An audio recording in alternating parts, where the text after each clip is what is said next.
He was taken to the police court the next day and would have been immediately committed for trial, but that it was necessary to send down for an old officer of the prison ship from which he had once escaped, to speak to his identity. Nobody doubted it, but Compeyson, who had meant to depose it to it, was tumbling on the tides, dead. And it happened that there was not at that time any prison officer in London who could give the required evidence. I had gone direct to Mr. Jaggers at his private house on my arrival overnight to retain his assistance, and Mr. Jaggers, on the prisoner's behalf, would admit nothing. He was the sole resource, for he told me that the case must be over in 5 minutes when the witness was there, and that no power on earth could prevent its going against us. I imparted to Mr. Jaggers my design of keeping him in ignorance of the fate of his wealth. Mr. Jaggers was querulous and angry with me for having let it slip through my fingers, and said we must memorialise by and by, and try at all events for some of it. But he did not conceal from me that although there might be many cases in which the forfeiture would not be exacted, there were no circumstances in this case to make it one of them. I understood that very well. I was not related to the outlaw, or connected with him by any recognisable tie. He had put his hand to no writing or settlement in my favour before his apprehension, and to do so now would be idle. I had no claim, and I finally resolved, and ever afterwards abided by the resolution, that my heart should never be sickened with the hopeless task of attempting to establish one. There appeared to be reason for supposing that the drowned informer had hoped for a reward out of this forfeiture, and had obtained some accurate knowledge of Magwitch's affairs. When his body was found, many miles from the scene of his death, and so horribly disfigured that he was only recognisable by the contents of his pockets, notes were still legible, folded in a case he carried. Among these were the name of a banking house in New South Wales, where a sum of money was, and the designation of certain lands of considerable value. Both these heads of information were in a list that Magwitch, while in prison, gave to Mr. Jaggers, of the possessions he supposed I should inherit. His ignorance, poor fellow, at last served him. He never mistrusted but that my inheritance was quite safe with Mr. Jaggers's aid.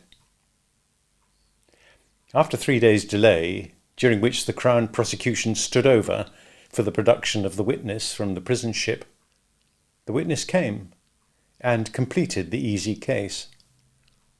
He was committed to take his trial at the next sessions, which would come on in a month. It was at this dark time of my life that Herbert returned home one evening, a good deal cast down, and said, "My dear Handel, I fear I shall soon have to leave you." His partner having prepared me for that, I was less surprised than he thought. "We shall lose a fine opportunity if I put off going to Cairo, and I'm very much afraid I must go, Handel, when you most need me." "Herbert, I shall always need you, because I shall always love you. But my need is no greater now than at any other time." "You'll be so lonely." "I've not leisure to think of that," said I.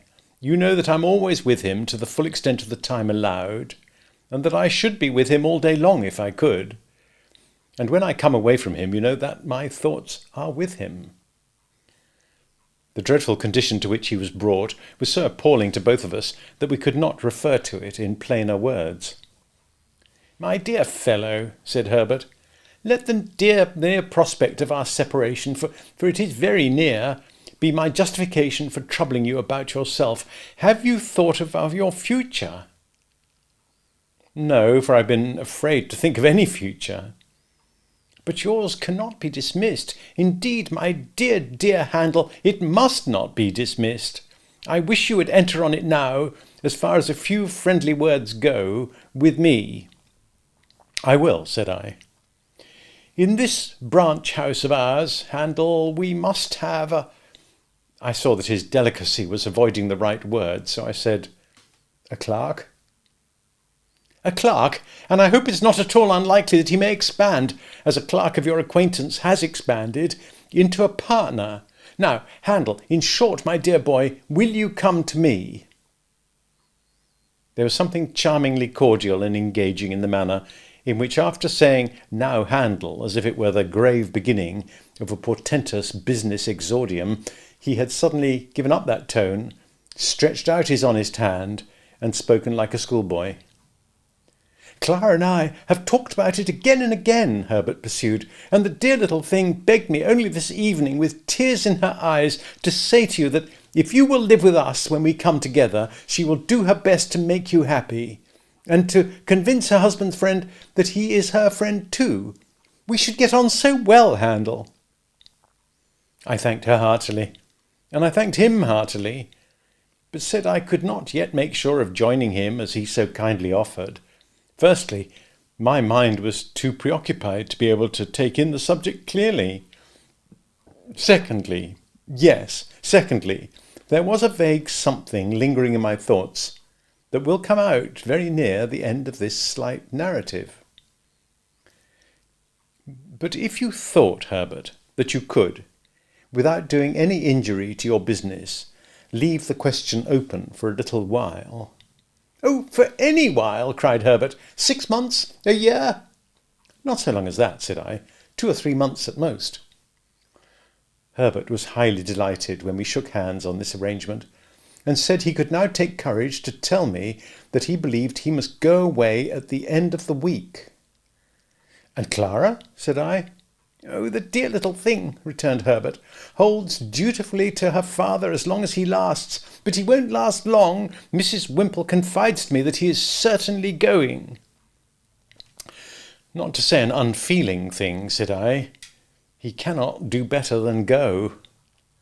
"I'm afraid that must be admitted," said Herbert. "And then I shall come back for the dear little thing, and the dear little thing and I will walk quietly into the nearest church. Remember, the blessed darling comes of no family, my dear Handel, and never looked into the Red Book, and hasn't a notion about her grandpapa. What a fortune for the son of my mother!" On the Saturday, in that same week, I took my leave of Herbert, full of bright hope, but sad and sorry to leave me, as he sat on one of the seaport mail coaches. I went into a coffee-house to write a little note to Clara, telling her he had gone off, sending his love to her over and over again, and then went to my lonely home, if it deserved the name, for it was now no home to me, and I had no home anywhere. On the stairs I encountered Wemmick, who was coming down after an unsuccessful application of his knuckles to my door.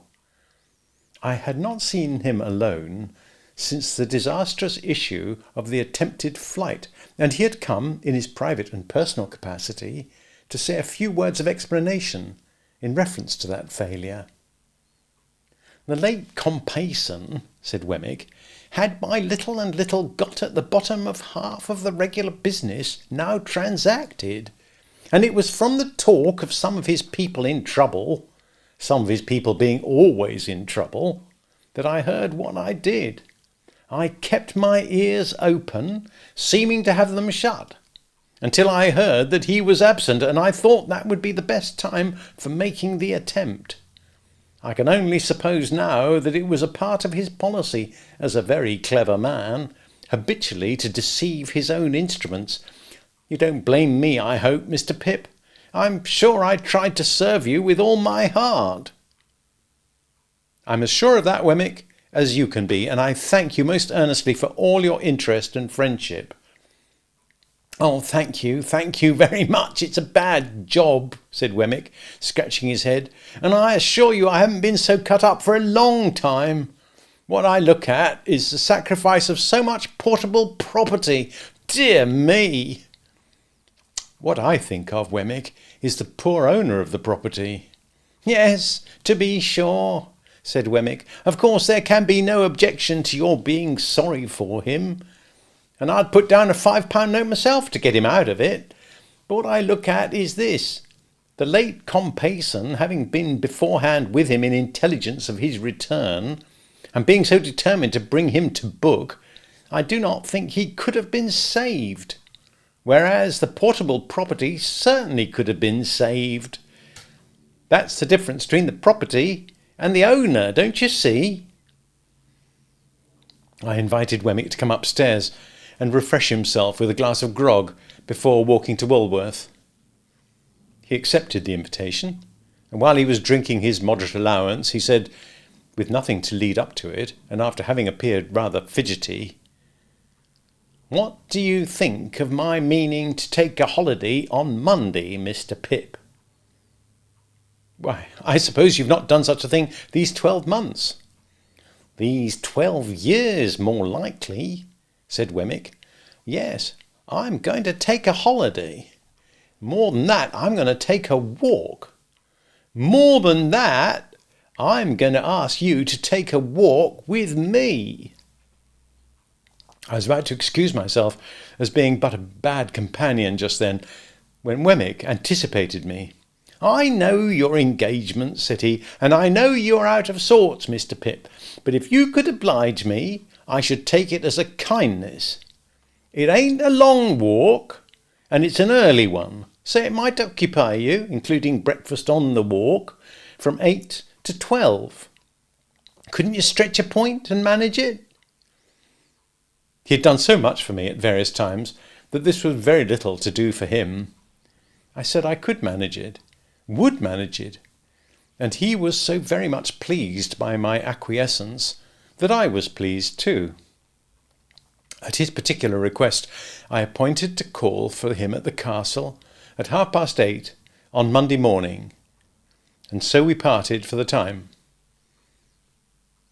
Punctual to my appointment, I rang at the castle gate on the Monday morning, and was received by Wemmick himself, who struck me as looking tighter than usual, and having a sleeker hat on.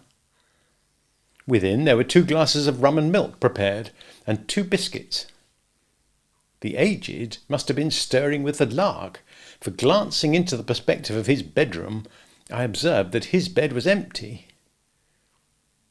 When we had fortified ourselves with the rum and milk and his biscuits, and were going out for the walk with that training preparation on us, I was considerably surprised to see Wemmick take up a fishing rod and put it over his shoulder.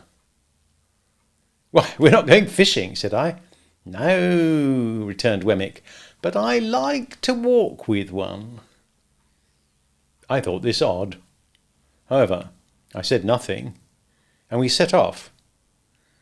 We went towards Camberwell Green, and when we were thereabouts, Wemmick said suddenly, "Hallo, here's a church." There was nothing very surprising in that, but again I was rather surprised when he said, as if he were animated by a brilliant idea, "Let's go in." We went in, Wemmick leaving his fishing rod in the porch, and looked all round. In the meantime, Wemmick was diving into his coat pockets and getting something out of paper there. "Hallo," he said here. "Here's a couple of pair of gloves. Let's put them on." As the gloves were white kid gloves, and as the post office was widened to its utmost extent, I now began to have my strong suspicions. They were strengthened into certainty when I beheld the aged enter at a side door, escorting a lady. "Hallo," said Wemmick, "here's Miss Skiffins. Let's have a wedding." That discreet damsel was attired as usual, except that she was now engaged in substituting for her green kid gloves a pair of white. The aged was likewise occupied in preparing a similar sacrifice for the altar of Hymen. The old gentleman, however, experienced so much difficulty in getting his gloves on that Wemmick found it necessary to put him with his back against a pillar, and then to get behind the pillar himself and pull away at them, while I, for my part, held the old gentleman round the waist, that he might present an equal and safe resistance.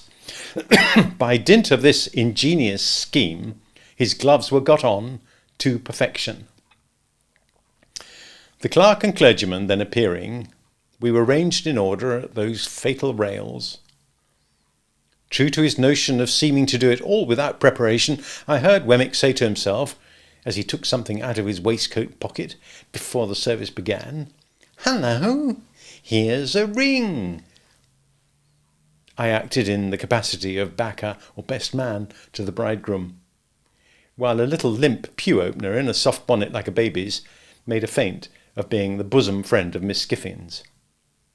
The responsibility of giving the lady away devolved upon the aged, which led to the clergyman's being unintentionally scandalised, as it happened thus. When he said, "Who giveth this woman to be married to this man?" the old gentleman, not in the least knowing what point of the ceremony we had arrived at, stood most amiably beaming at the 10 Commandments. Upon which the clergyman said again, "Who giveth this woman to be married to this man?" The old gentleman still being in a state of most estimable unconsciousness, the bridegroom cried out in his accustomed voice, "Now, aged P, you know, who giveth?" To which the aged replied with great briskness before saying that he gave. "All right, John, all right, my boy." And the clergyman came to so gloomy a pause upon it that I had doubts for the moment whether we should get completely married that day. It was completely done, however, and when we were going out of the church, Wemmick took the cover off the font and put his white gloves in it, and put the cover on again. Mrs. Wemmick, more heedful of the future, put her white gloves in her pocket and assumed her green.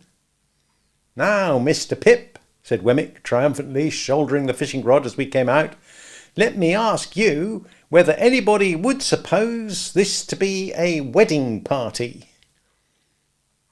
Breakfast had been ordered at a pleasant little tavern a mile or so away upon the rising ground beyond the green, and there was a bagatelle board in the room in case we should desire to unbend our minds after the solemnity.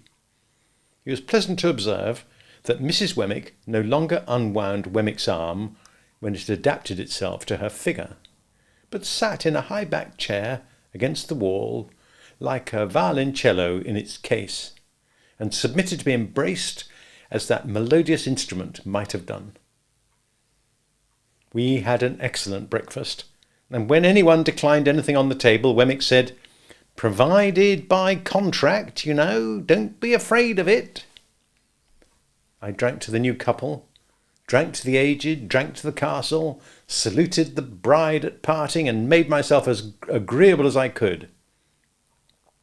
Wemmick came down to the door with me, and I again shook hands with him and wished him joy. "Thank'ee," said Wemmick, rubbing his hands. "She's such a manager of fowls, you've no idea. You shall have some eggs, and judge for yourself. I say, Mr. Pip," calling me back and speaking low, "this is altogether a Walworth sentiment, please." "I understand, not to be mentioned in Little Britain," said I. And Wemmick nodded. "After what you let out the other day, Mr. Jaggers may as well not know of it. He might think my brain was softening or something of the kind."